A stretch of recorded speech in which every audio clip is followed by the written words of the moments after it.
lot of people come here and this is their career, but we have people that start off here as welders and then they wind up being supervisors in their departments.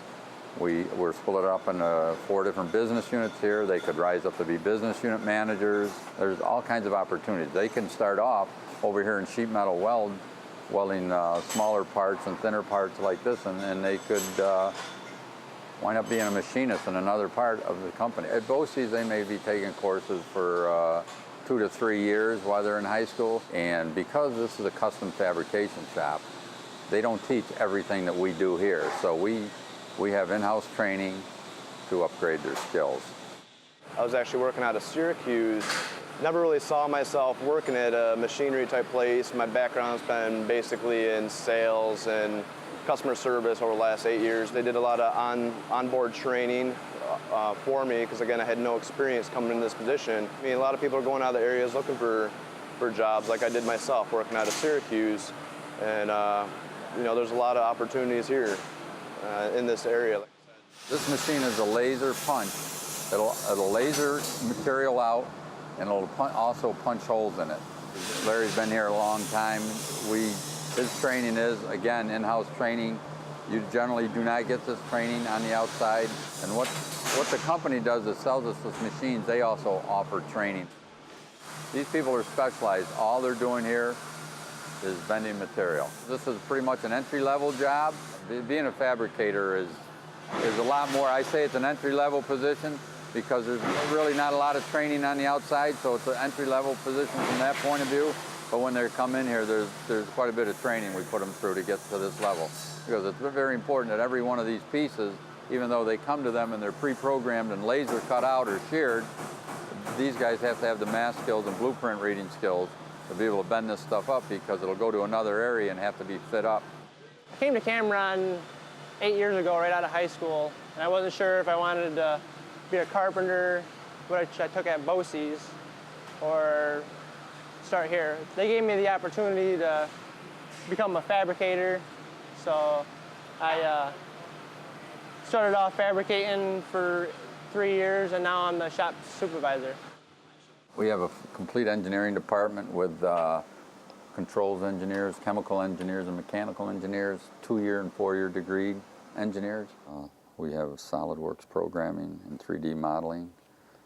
And we can tear this apart, put it back together, rotate it at different angles.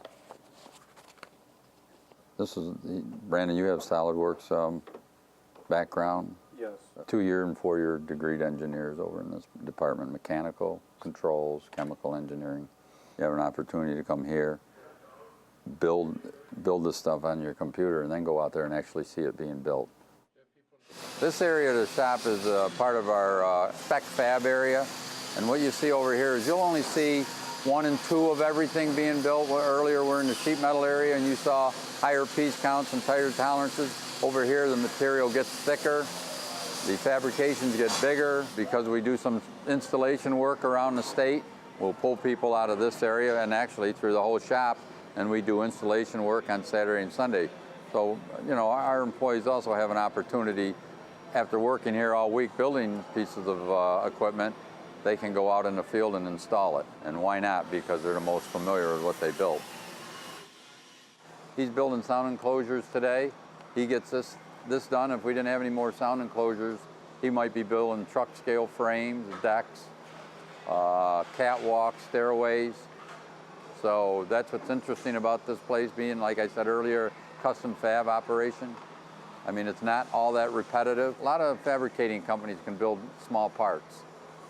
We found that where Cameron excels is when we get to build bigger and bigger parts because we have the buildings and the capacity and we got the skilled labor to do it.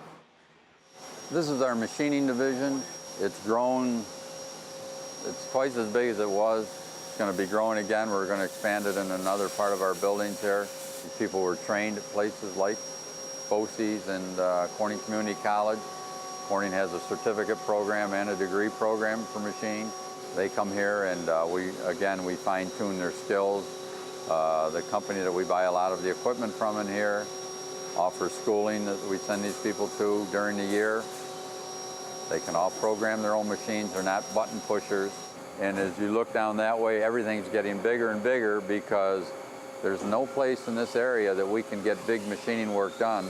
You have to go to the larger metropolitan areas like Syracuse and Rochester. So by getting bigger equipment, people don't have to go out of the area to get it done. We can do it here. And I think over the years, in the last 10, 15 years, I don't think manufacturing has been portrayed in the right light. It hasn't been portrayed as a very glamorous business to be in.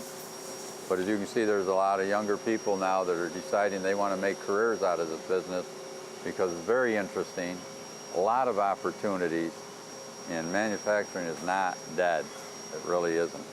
As part of our ever-growing expansion here at Cameron, which never seems to end, we're adding another 9,600 square feet because this business is never, ever stopped growing.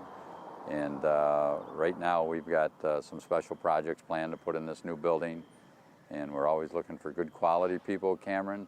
We went through and we talked about what the educational backgrounds that people needed and what training they needed. But one of the things we always look for at Cameron are quality people. And so if you're a quality person and you do have some training but not necessarily any specific training, we're always interested in hiring people here at Cameron.